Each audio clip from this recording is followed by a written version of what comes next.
歡迎收聽提神百香果靈修頻道，願神嘅話語成為你嘅導引。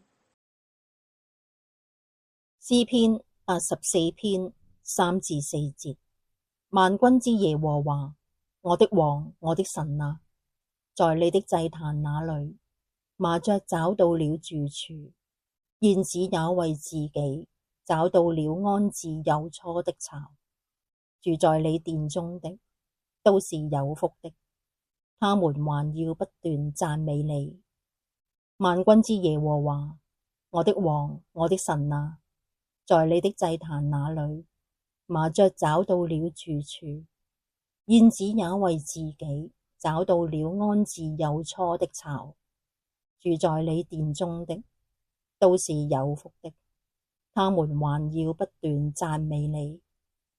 萬軍之耶和華係我哋嘅神，喺你嘅聖殿中，麻雀燕子都可以找到自己安置嘅地方，更何況屬你嘅人呢？我哋都可以喺基督嘅十字架中找到安息之處，得着平安同埋祝福，一起讚美神嘅美好。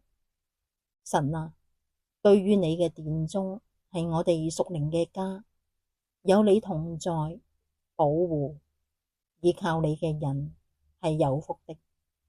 奉主耶穌基督聖名禱告，阿門。